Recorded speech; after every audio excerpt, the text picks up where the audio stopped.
Mounjaro and Zepbound are often talked about like rivals.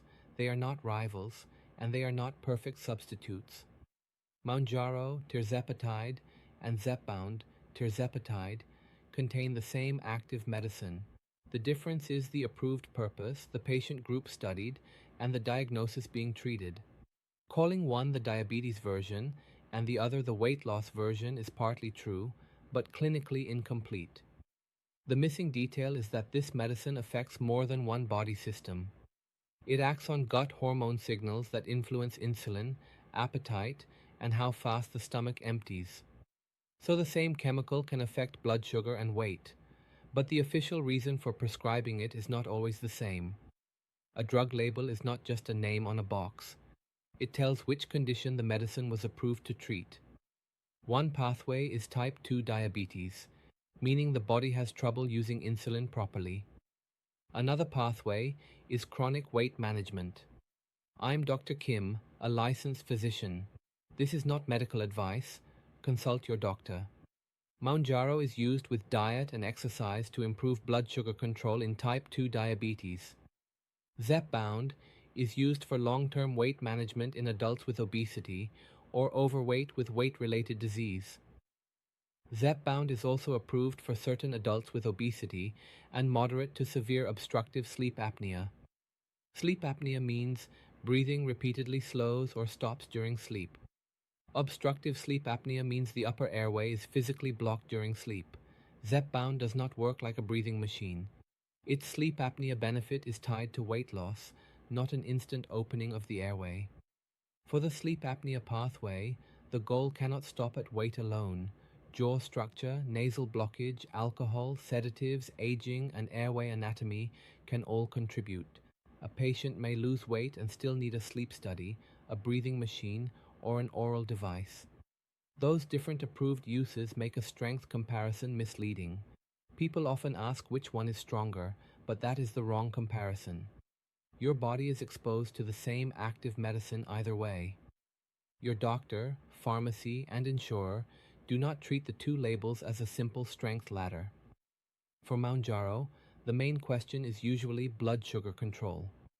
Your doctor may look at hemoglobin A1C, a blood test showing average sugar levels. Your doctor may also review kidney risk, eye risk, and heart disease risk. Other diabetes medications can also affect treatment. For Zepbound, the main question is usually weight-related risk. That can include obesity, overweight with related disease, or sleep apnea with obesity. The visit may focus on weight trend, eating tolerance, constipation, and dehydration.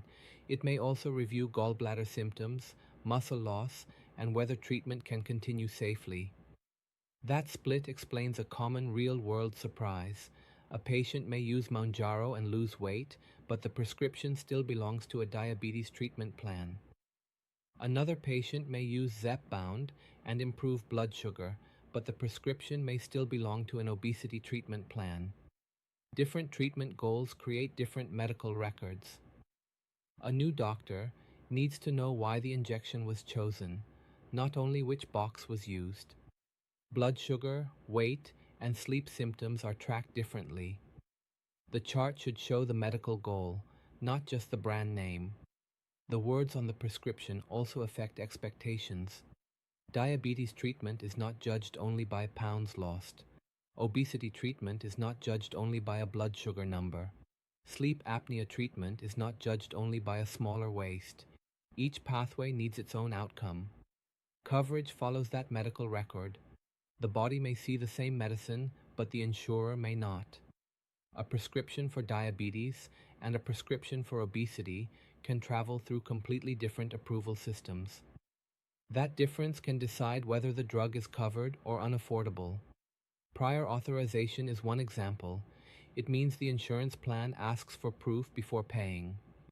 The proof may include diagnosis codes, previous treatments, lab results, body weight history, or sleep testing. A pharmacy may not be rejecting the medicine itself. It may be rejecting the reason listed for payment. When the diagnosis does not match the approved label, coverage and expectations can become harder. Off-label means a doctor uses a medicine outside its approved label.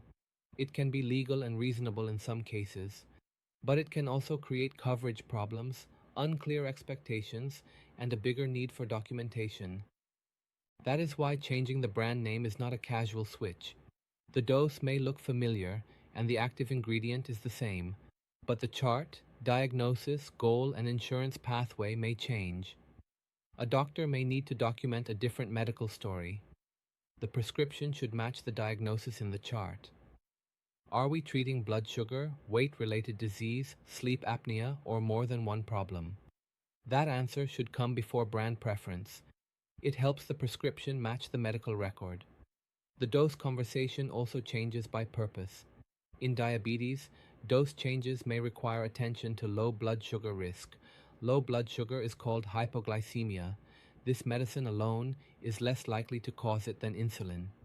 But the risk can rise with insulin or sulfonylureas, diabetes pills that push insulin release. A safe dose depends on the whole medication plan, not the brand name. Those combinations can make monitoring more important. A patient using diabetes medicine should not copy a weight loss dosing plan from someone online. Once the weight management pathway is chosen, the practical limits can be different.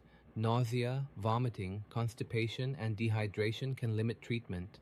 Poor protein intake can also raise the risk of muscle loss. Weight loss is not automatically healthy if the patient cannot eat enough protein or keeps stopping because of side effects. After the treatment goal is clear, success needs a measurable target. For diabetes, success may include hemoglobin A1C, home glucose readings, and fewer medication complications. For weight, success may include sustained weight loss, safer eating, and fewer side effects. For sleep apnea, success may require symptoms and sleep study results. A plan also has to survive real life. If cost forces repeated gaps, weight and blood sugar can rebound. If nausea prevents eating, the plan may fail. If sleep symptoms remain after weight loss, the airway problem still deserves treatment. Stopping treatment also needs a plan. Some patients regain weight or lose blood sugar control after interruptions. That does not mean the medicine failed. It means the treatment goal, maintenance plan, nutrition plan, and follow-up schedule were not optional details. Both brands share safety concerns because they share the same active medicine. Stomach side effects are common. Serious problems are less common but possible. Warning signs include severe belly pain, repeated vomiting, dehydration, gallbladder type pain, or allergic reactions. Familiar branding should not make these symptoms feel harmless. Certain thyroid cancer histories need special caution. Medullary thyroid cancer is a rare thyroid cancer in the strongest safety warning on the label. Multiple endocrine neoplasia type 2 is an inherited hormone tumor condition. These histories should be discussed before treatment starts. Do not combine two products with the same active medicine unless your doctor directs a transition plan. More similar medicine does not mean more benefit. It can mean more side effects. The safest approach is one prescriber, one medication plan, and one clear treatment goal. Mounjaro and Zepbound are the same active medicine used for different medical purposes. Same molecule, different mission. Medicine simplified. That's what this channel does. If you want more, hit subscribe. This is not medical advice. Consult your doctor.